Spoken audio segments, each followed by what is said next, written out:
Arrancamos de nuevo. Que el último día nos quedamos viendo normas prescriptivas, ¿vale? Seguimos en el punto 2.2.1, pero nos pasamos directamente a las normas constitutivas.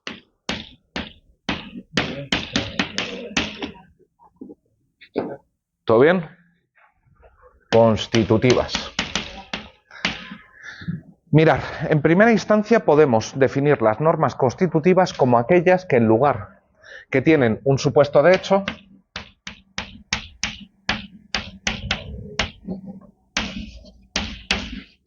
pero que en lugar de asociar un supuesto de hecho, un contenido proposicional, una información, en lugar de tener un supuesto de hecho y una calificación deóntica, tienen las calificaciones válido o inválido.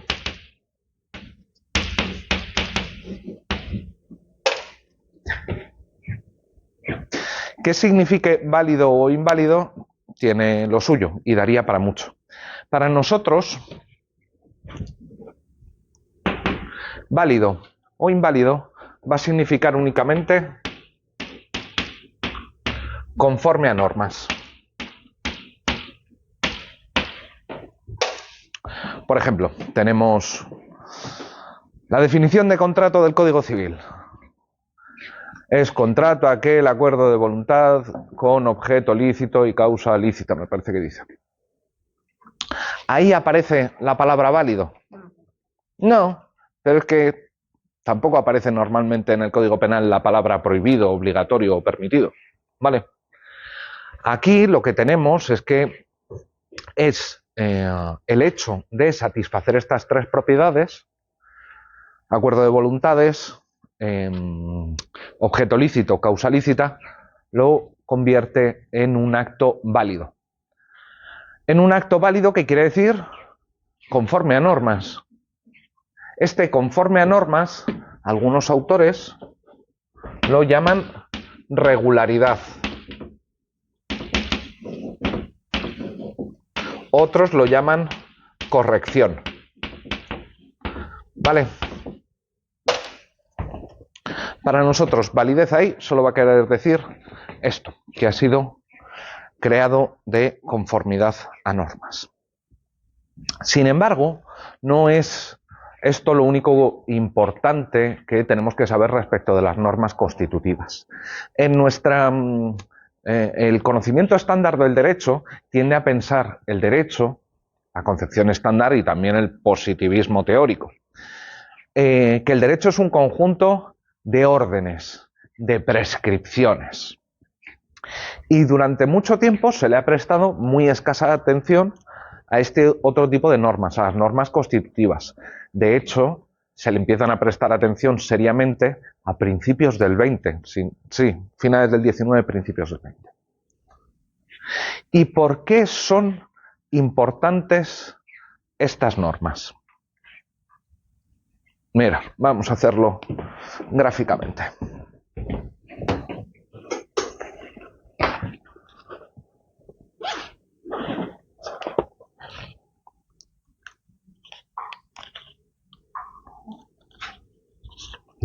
¿Alguien me dice lo que es esto?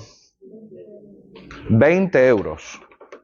¿Alguien tiene alguna otra descripción?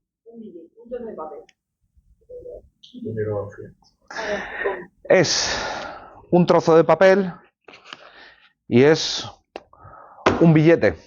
Pero ¿cómo pasamos de decir que es un trozo de papel a decir que es un billete? Porque es el valor que nosotros le damos, se lo damos tú y yo. Pero ¿cómo sabemos que es la moneda válida? Porque tenemos una norma que nos dice que determinado trozo de papel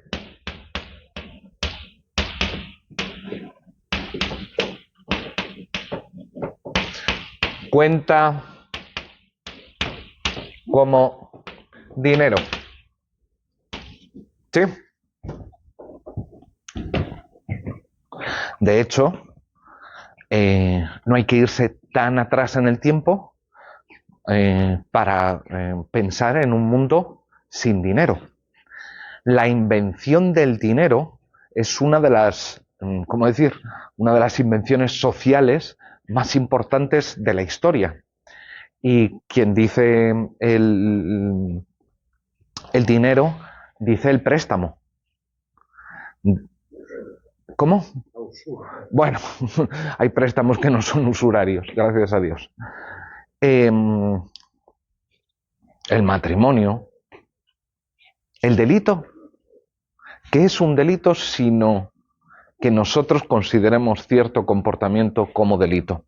De hecho, el derecho está plagado, o se podría decir incluso que es la base, la base del derecho está constituida por normas constitutivas y no por normas prescriptivas.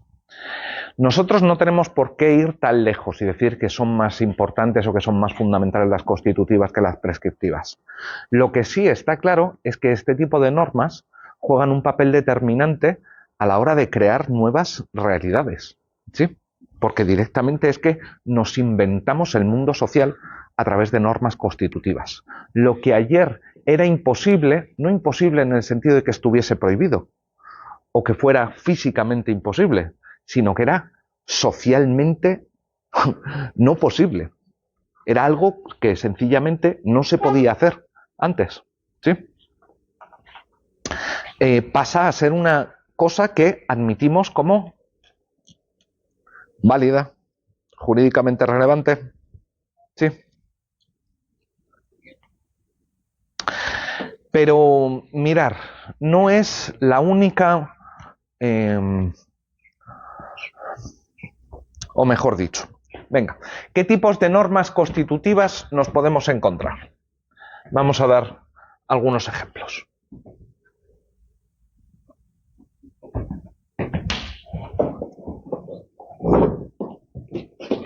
¿A alguien se le ocurre alguna?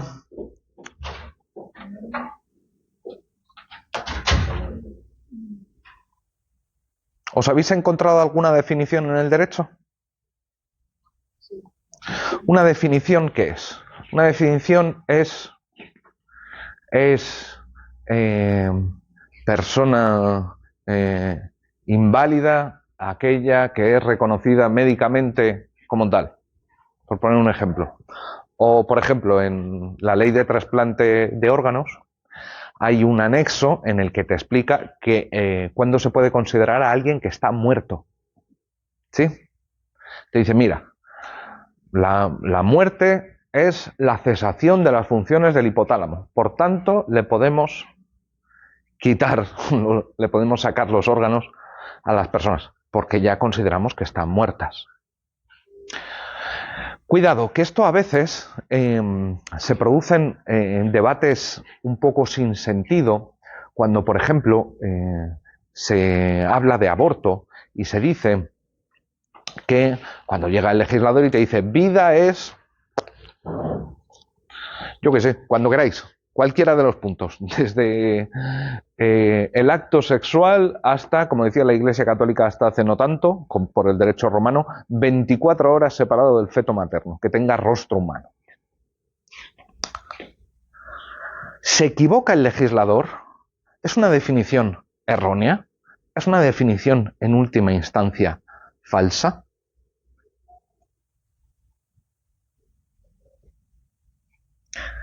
Es que no es ni verdadera ni falsa. ¿Por qué? Porque el legislador no está pretendiendo describir una determinada realidad, no está pretendiendo hacer biología, ni en la ley de trasplante de órganos, ni en el tema del aborto. Lo que está diciendo es un determinado hecho cuenta como vida, un determinado hecho cuenta como muerte.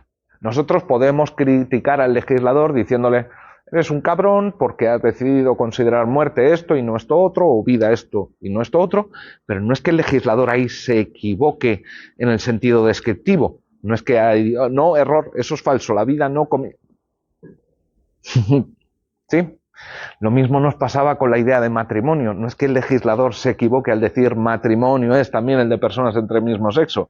Es que no es ni verdadero ni falso. Es que el legislador crea una realidad diciendo esto voy a entender por muerte. ¿Vale? Así que tenemos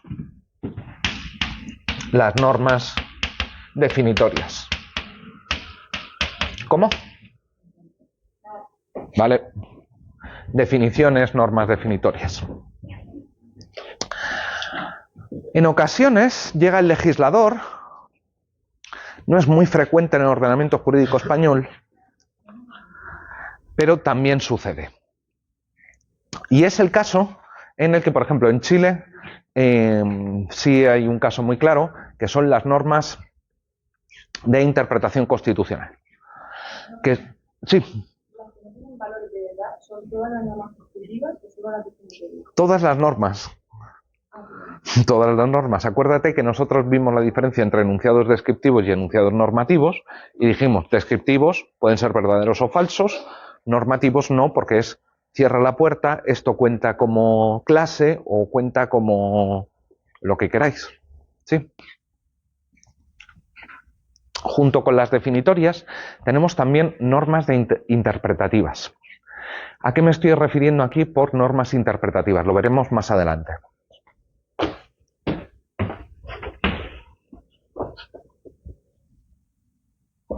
Pongamos que tenemos una ley orgánica que llega y nos dice, por huelga se entenderá la cesación de funciones. ¿Sí?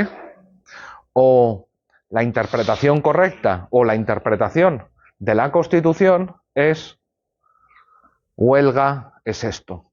¿Sí? Lo que quiere decir la Constitución es esto.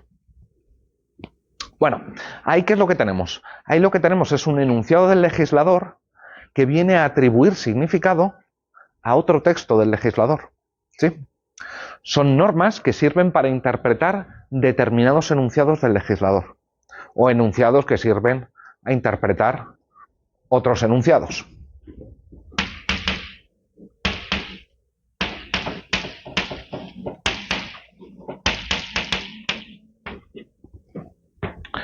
Nosotros ya sabemos suficiente de teoría de las normas, de qué es una norma, cuándo nace y este tipo de cosas, y cuándo se destruye, si es que se destruyen, como para poder preguntarnos qué significa que una norma es derogada. Cuando decimos que una norma es derogada, lo que estamos diciendo no es que la norma desaparece, porque la norma no se va a ningún sitio, porque no está en ningún sitio. No estamos diciendo que la destruimos, porque no podemos destruir normas. Lo único que estamos diciendo es que no es válida. Pero aquí, válida quiere decir otra cosa. Cuidado con el término. Derogación, que quiere decir... derogación. Validez, que quiere decir cosas muy diferentes. Validez, en las normas derogatorias, quiere decir pertenencia al ordenamiento jurídico.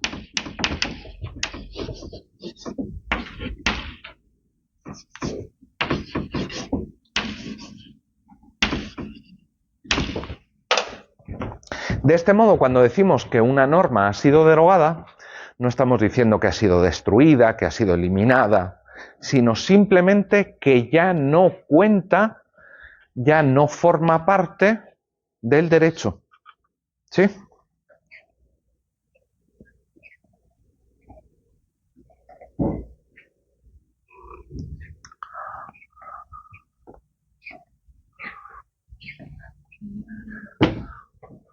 ¿Bien?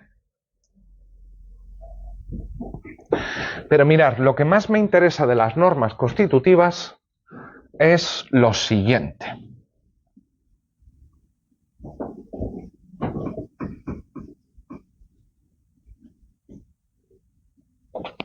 Cuando nosotros tenemos una norma constitutiva del tipo la del matrimonio, no, la del matrimonio es mal ejemplo, la del contrato, venga, ¿sí?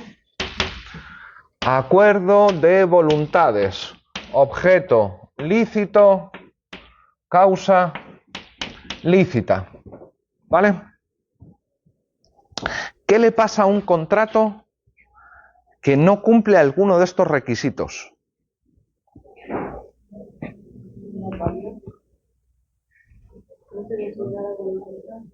Que no es válido, que no se considerará como un contrato.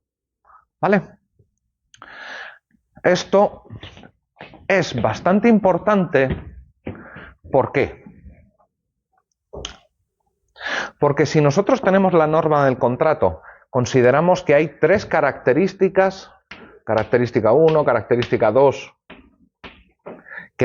característica 3, que debe cumplir algo para contar como contrato, si tiene que satisfacer estos tres requisitos, estas tres características, podemos decir que la suma de estas tres características es un conjunto de condiciones necesarias y suficientes. Sí. En las normas constitutivas es muy frecuente que nos encontremos con normas que establecen una serie de requisitos para que algo cuente como contrato, como lo que queráis, ¿vale? Como ley orgánica, como... ¿Qué pasa si una ley orgánica no ha pasado por todos los procedimientos por los que tendría que haber pasado? Pues decimos que es una ley orgánica inválida o decimos que es una no ley orgánica. No hay ley orgánica. Si hay vicios fundamentales del procedimiento, la consideramos como una no ley, algo que no existe. Esto no cuenta como, ¿vale? Pero si es así, lo que estamos haciendo es considerar cada uno de estos pasos o cada uno de estos elementos como condiciones necesarias y suficientes. ¿Tenemos clara la idea de condición de necesidad?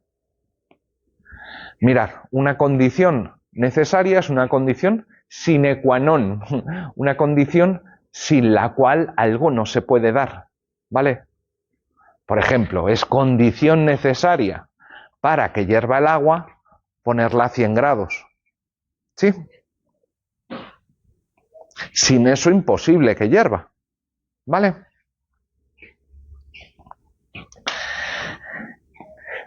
¿Qué es una condición suficiente? Una condición suficiente es aquella que basta para que se produzca un efecto, ¿sí? Por ejemplo, si quiero calentar agua a 100 grados, es suficiente con que la ponga en la vitrocerámica en un cazo a 9 o al fuego, ¿sí? ¿Por qué decimos que es suficiente y no necesaria? Decimos que es suficiente porque hay otros métodos para calentar el agua. Pues sí, la puedes meter en el microondas, en un reactor nuclear, lo que quieras. Todas ellas son condiciones suficientes para que se produzca el evento. ¿Vale? El punto es,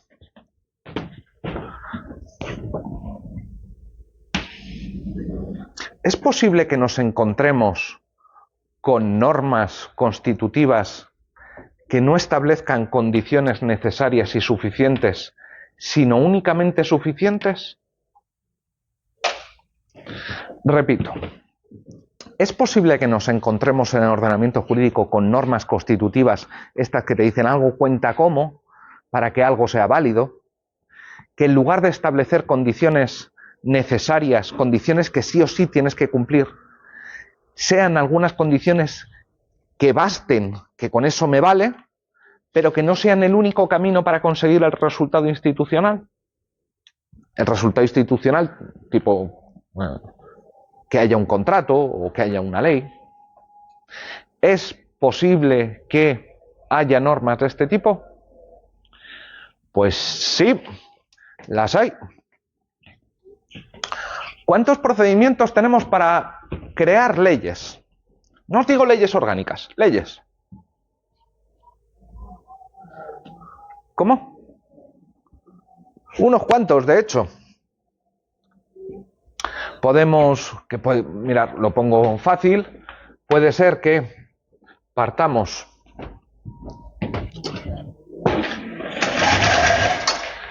de un proyecto de ley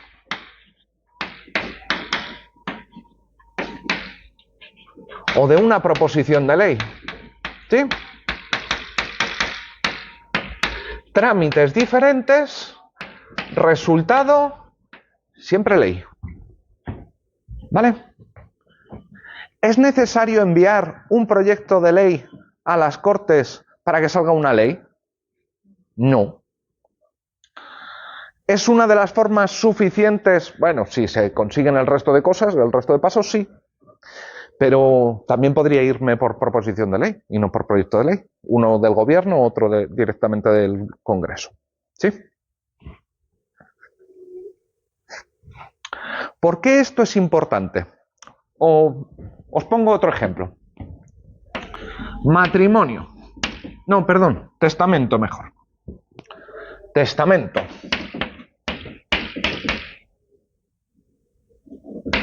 ¿Cuántas formas de testamento tenéis? ¿Habéis dado ya...? Ahí estáis sufriendo sucesiones. Hológrafo, en lecho de muerte, notarial. Bueno, cada uno de estos tipos de testamento conducen al mismo resultado institucional.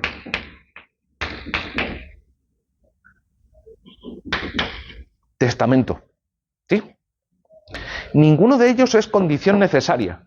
¿Hace falta que el testamento lo escribas a mano para que cuente como testamento? No, solo si es un testamento hológrafo. ¿Hace falta ir al notario para que algo cuente como testamento? No, salvo que sea testamento notarial.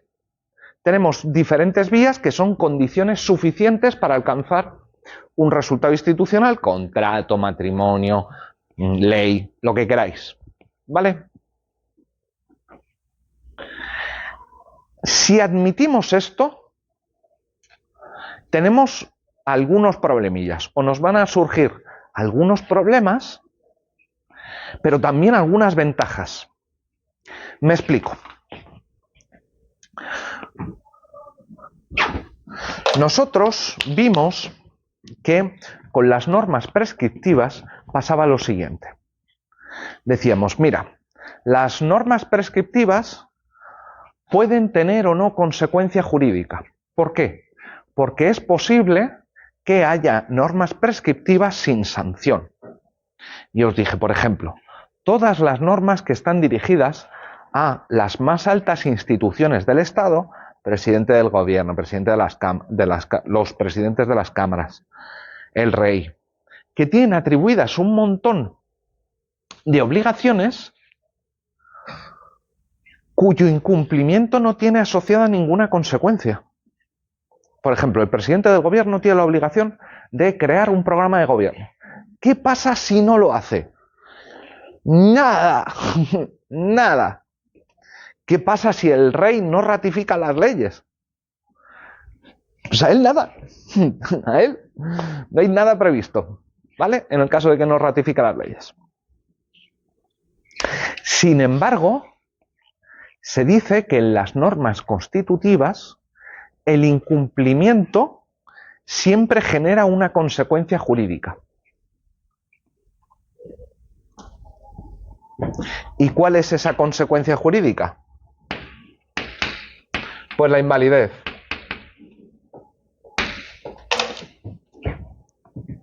¿Qué pasa si te saltas uno de los pasos del contrato, uno de los elementos del contrato?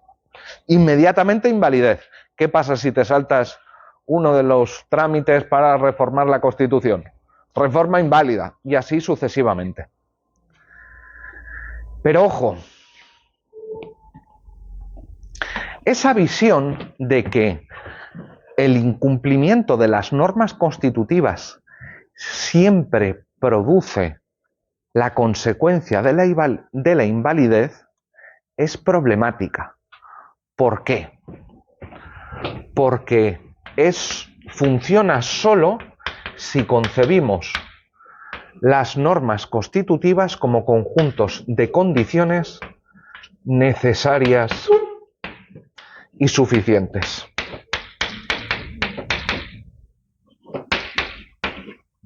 ¿Cuál es el problema? que sabemos que hay normas constitutivas que establecen condiciones no necesarias, pero sí suficientes, como por ejemplo las diferentes formas de otorgar testamento, las diferentes formas de matrimonio, las diferentes formas de crear una ley. ¿Sí?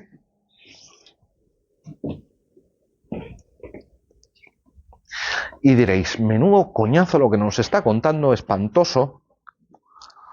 ¿Para qué demonios me sirve esto? Pues mirar, nos va a servir para poder entender la siguiente cosa. Nos va a servir para entender cómo tú puedes alegar ciertas cosas frente a un tribunal y el hecho de que el tribunal no aplique la norma o lo que sea que tú le dices, oiga, aplíqueme esto, el hecho de que no lo aplique no significa que su decisión vaya a ser inválida. Ponte, por ejemplo, que esto ha pasado hace relativamente poco, que eres padre o madre de un menor con una discapacidad grave, ¿vale? Y tú le dices al Estado, mira, necesito ayuda, me corresponde una ayuda. Y el Estado te dice, no, pues no, en este caso no. Y dices, ¿cómo que no? Y tú crees que tienes razón. Y te recorres toda la vía administrativa, y te recorres toda la vía del contencioso. Llegas al Supremo, llegas al Tribunal Constitucional, y te dan sopas con ondas. Es decir, que nada, de nada, de nada. Y sin embargo, en tu insistencia, terminas en organismos de Naciones Unidas. ¿Puede pasar esto? No, no es que pueda, es que pasa, ¿sí? Gente que se va reclamando y termina en el Comité de la ONU de Personas con Discapacidad. Y llega el Comité de la ONU de Personas con Discapacidad, ve el caso y dice, España ha incumplido los tratados internacionales porque no ha satisfecho el derecho a la salud o a lo que sea de esta persona. ¿Sabéis qué valor jurídico tienen las resoluciones de los órganos de Naciones Unidas? Digo, órganos de Naciones Unidas pueden ser de la Unión Europea o informativos. La pregunta importante es, ¿pasa algo si los citan? ¿Si los emplean? Ponte que llega un juez y te dice, mira, es que tenemos esta nota del Comité de Naciones Unidas para la Discapacidad que nos dice que si hago esto estoy incumpliendo el derecho internacional. ¿Esto cuenta para justificar jurídicamente una decisión? Imaginaros que tenéis el caso, que sois jueces o juezas, y tenéis un caso complicadito. Dices, joder, en este caso es que está indeterminado. No sabemos qué hay que responder frente a este caso. Un caso difícil. Y te escribes 2 borradores de sentencia, ¿sí? Uno que da la razón a la persona que solicita ayuda y otra que no. Y de repente te levantas por la mañana y te encuentras con una de estas resoluciones de un órgano de Naciones Unidas o de la Unión Europea que te dice, y apoya uno de los borradores. ¿Diríais que está mejor justificado jurídicamente? Si decís sí, entonces se vienen curvas. Y es muy... entonces no queremos curvas. Y es muy difícil decir que no. Es muy difícil decir que no. Porque quien dice estas resoluciones de un órgano de Naciones Unidas, poneros que sois juez o jueza en el juzgado de instrucción número 1 de Murcia. Y os encontráis con un caso en que no sabéis si podéis imputar o no a un sujeto, porque el ordenamiento es dudoso. Y hay un juez, la Audiencia Provincial de Málaga ha dicho, sí que puedes, sí que puedes. De hecho, debes. Yo estoy en Murcia, no tengo ninguna dependencia funcional, no es un jerárquico mío, nada de nada, con la Audiencia Provincial de Málaga. El principio de autoridad, ¿no? Es decir, como en teoría tiene más caché, por decirlo de alguna manera, pues resuena que sus resoluciones son más fundadas. Venga, te lo voy a poner al revés. Lo que tenemos es la Audiencia Provincial de Jaén, que se encuentra con un caso dudoso, que le han reclamado, que ha habido un recurso, por un problema de si se podía imputar o no a un sujeto. Y en vez de tener a un órgano superior, lo que tiene es que, oye, mira, es que en los juzgados de instrucción de A Coruña están imputando. En el juzgado de instrucción de Zamora también. En el juzgado de instrucción de Librilla también. ¿Puedo coger esas 3 sentencias y decir, mira, como estos 3, yo también voy a imputar? Pero que realmente su fundamento que han utilizado puede ser diferente al que yo utilicé. Sí, no, pero yo cojo su fundamento y digo, mira, como dicen estos... Pero puede ser erróneo ese fundamento. Sí, claro, puede ser erróneo. Pero la pregunta es, ¿hace mejor la justificación de la decisión judicial cuando estoy citando las decisiones de otros tribunales, incluso inferiores? Y ahí autoridad se resquebraja un poco. Si es que sí, entonces me temo que esta mierda es muy importante, porque nos vamos a encontrar con normas o con otras cosas que no son normas, cuya aplicación puede que no sea condición necesaria de la validez de ninguna sentencia. Que si el juez no la aplica, ¿supone esto que sea inválida la decisión? No. Pero si lo aplica, ¿puede que la decisión sea considerada justificada y por tanto válida? Si es que sí, entonces esto es importante.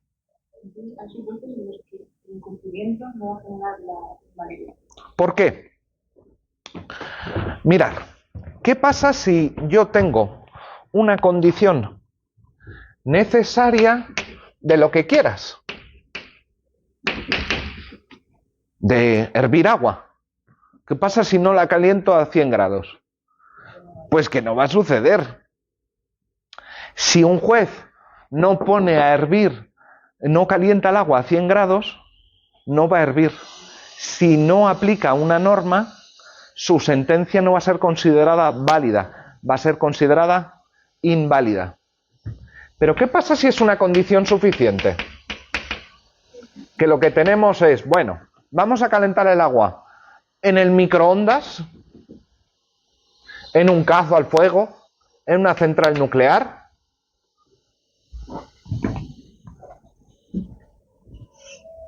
Si esto es así, entonces el hecho de no aplicarlo hace que no pueda conseguir que el agua se ponga a 100 grados. No, porque si no uso esta vía, pues puedo usar esta o puedo usar esta. El hecho de que yo no aplique una norma hace que mi decisión sea inválida, pero el hecho de que sí la aplique hace que la decisión sea válida. Sí, gracias.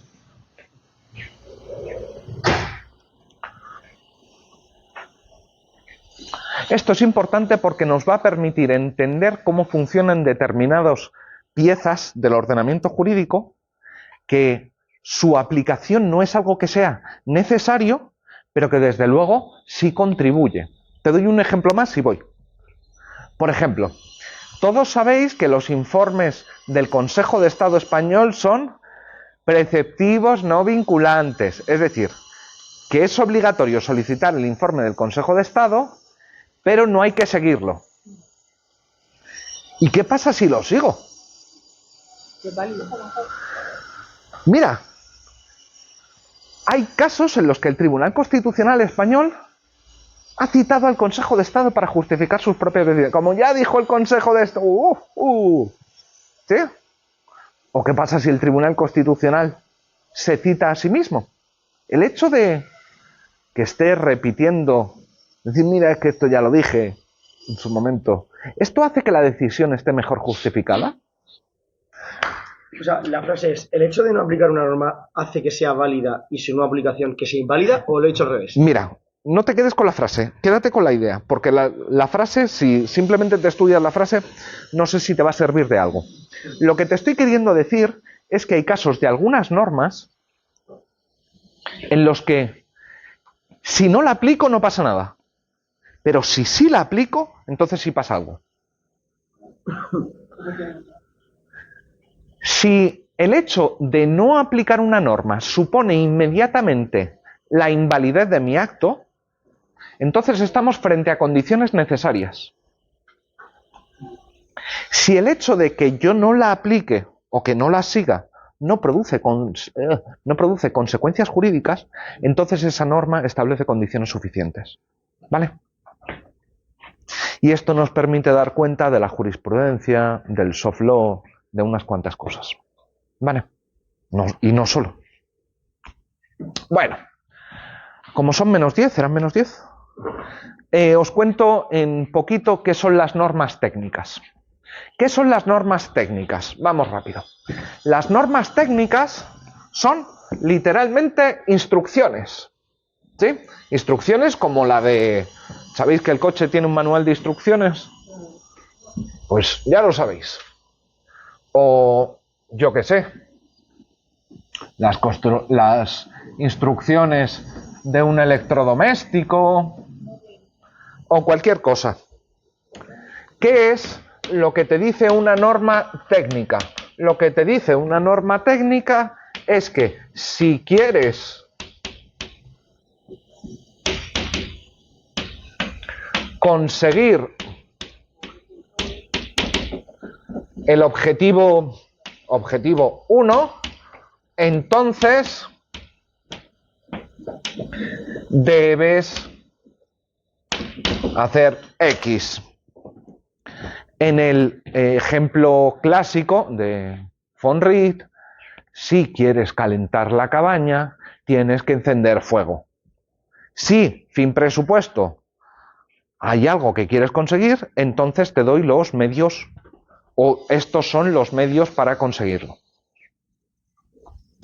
Mirad, tal y como las formuló este filósofo, von Wright, a las normas técnicas les subyace un enunciado, cuidado con la palabrota, anancástico.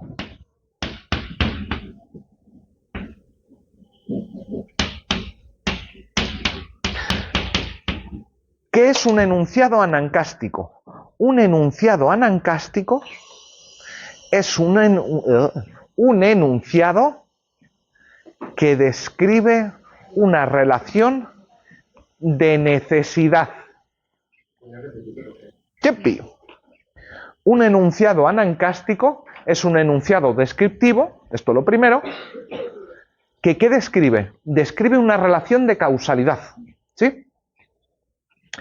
¿Qué es una relación de causalidad? Pues una relación de necesidad. Cuando decimos que hay causalidad, decimos que A produce B, lo que estamos diciendo es que todas las veces que se da A, se da B, ¿sí?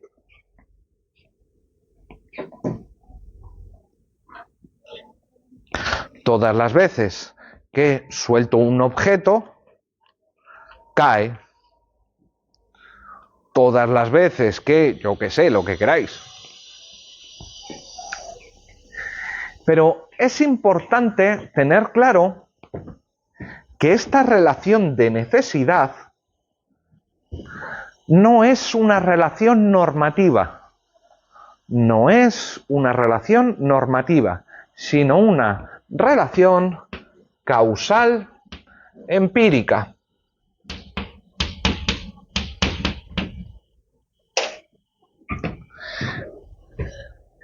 ¿Qué quiere decir esto? Que si yo, por ejemplo, tengo las instrucciones de mi computadora, tablet o teléfono, y te dice, para encenderlo, pulse el botón durante 1 segundo. No te está diciendo qué es lo que puedes hacer o lo que es obligatorio hacer. No te está diciendo que tienes un deber de hacer algo. Te está diciendo únicamente que dado como está hecho la compu o el teléfono, o le pinchas o no va a suceder que se encienda el teléfono. No se va a producir una relación de causalidad que haga que la pantalla se encienda. ¿Sí? ¿Bien? En este sentido, claro, una norma técnica sería también una receta, la receta del zarangollo. ¿Sí? ¿Qué pasa si decides no ponerle huevo al zarangollo? Pues que no has hecho un zarangollo, no consigues hacer un zarangollo. ¿O qué pasa si decides no ponerle calabacín? Pues que no haces un zarangollo, que haces otra cosa. Un zarangollo no. ¿Sí? ¿Qué pasa si intentas arrancar el coche dándole patadas al volante? Pues que no se va a encender. No hay tutía. Así que es una relación siempre de causalidad la que subyace. ¿Por qué esto es importante? Porque algunos autores han pensado que, por ejemplo, tú si coges el Código Civil y ves cuáles son las formas para casarte, claro, alguien se lo puede tomar como si fuesen un conjunto de instrucciones. ¿Cuáles son los pasos que he de seguir para conseguir el resultado institucional? Matrimonio. ¿Sí? En este sentido, algunas partes del Código Civil y el manual de la Air Fryer se parecen. Claro, porque te dice, si quiere usted hacer patatas fritas, si quiere usted casarse, si quiere hacer una donación, sí, etcétera, etcétera, etcétera. Pero hay una diferencia fundamental entre el manual de la Air Fryer y el Código Civil. La diferencia es que en el Código Civil, cuando nos encontramos cómo hacer una donación, parece que tenemos instrucciones, parece que tenemos un conjunto de condiciones necesarias. Pero ojo, que esa necesidad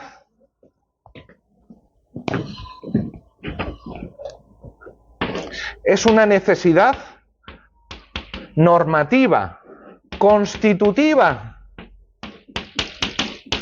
No hay que confundir una regla técnica con una norma constitutiva, porque las normas constitutivas, si te dicen cuáles son los pasos para casarse o las formas de hacer una sucesión, no es que te esté dando instrucciones en el sentido de que hay una causa empírica por debajo, que si no lo sigues simplemente no va a suceder un evento natural. No, no. Lo que tenemos ahí es una relación entre normas que si no cumples determinada norma, tu contrato, tu matrimonio, tu donación va a ser considerada inválida, inexistente. ¿Sí? Mientras que si pretendes arrancar el coche dándole patadas, pues no es que alguien vaya a decir, no, como usted ha violado una norma de requisito, no vamos a considerar que esto sea arrancar el coche. No, es que simplemente no lo consigues. Pero ahí porque hay una relación de causalidad. Normas técnicas, relaciones de causalidad, normas constitutivas, relaciones constitutivas, normativas, se puede decir de muchas maneras.